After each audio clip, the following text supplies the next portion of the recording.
I wish you could answer me, Mom.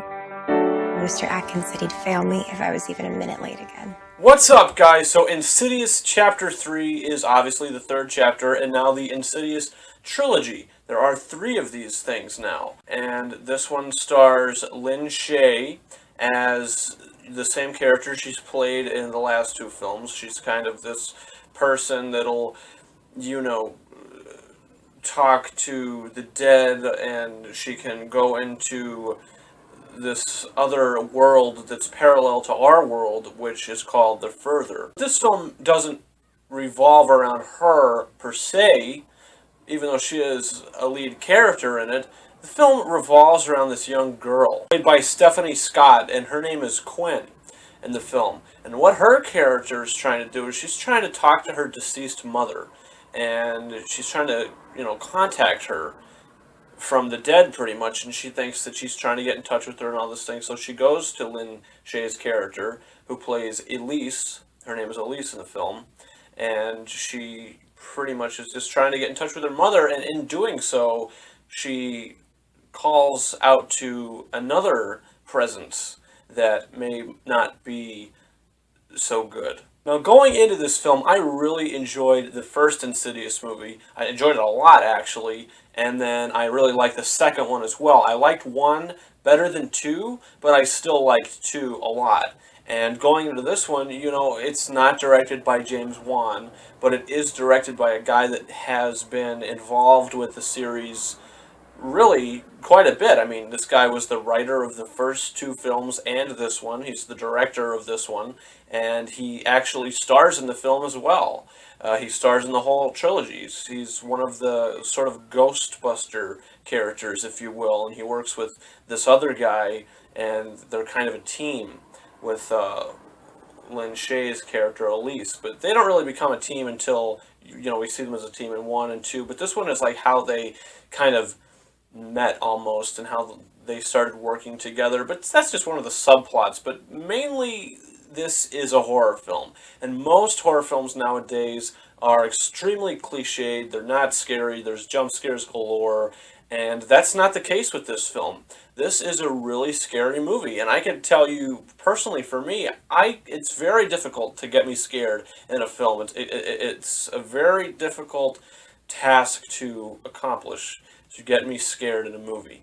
I actually freaked out sitting there on the edge of my seat. That's tough to get me to do that. And this film actually did it more than once.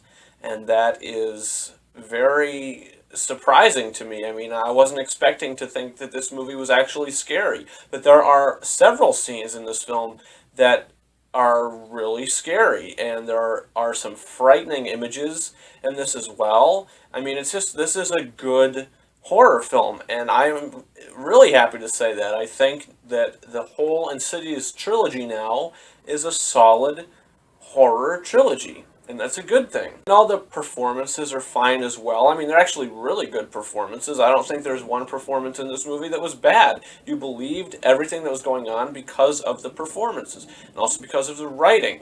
I thought the film was written well and was directed well. It's written and directed by the same guy, as I told you before, and I think he did a fine job taking over James Wan's place for this movie. But this isn't a perfect film by any means. I mean, towards the middle, it just kind of slows down for a bit, and it's not really that scary in the middle of the movie. But I would definitely say that the beginning of this film is the best part of the movie. I mean, overall, like I said, this is a really good horror film. If you want to go out to see a horror movie in the theater, go see this. Don't go see Poltergeist, because personally I didn't like it, but you never know, you guys might. But in my opinion, this film is extremely better than Poltergeist is. I think so far this year, the two that I could actually remember that are good, this film, Insidious Chapter 3, and It Follows, are the best horror films of the year off the top of my head. I can't think of any others. So, yeah, that's a good thing. And overall, I'm going to give Insidious Chapter 3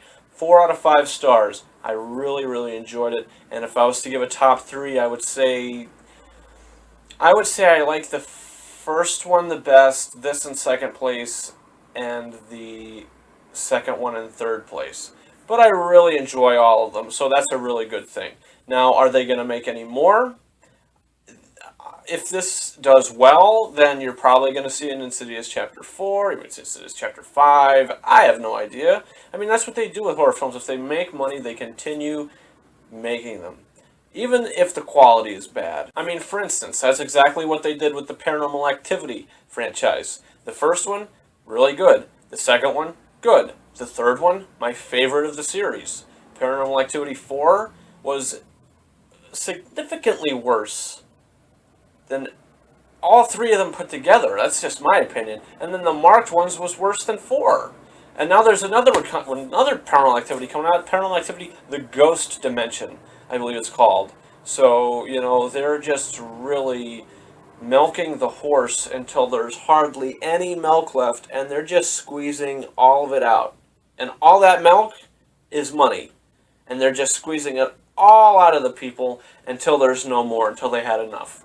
And then they're going to stop making them. But guys, do you plan on seeing Insidious Chapter 3? Comment in the comment section, and if you did see it, tell me what you thought about it. And also subscribe to this channel, because obviously movie reviews coming up in the future. You got Inside Out, you got Jurassic World coming out, you know, all these great summer movies that are coming out. You know, the Terminator film is coming out, the Minions movie is coming out, Fantastic Four, and it's a little ways away, but Episode 7, The Force Awakens, is my most anticipated film of the year, and I just can't wait until December 18th.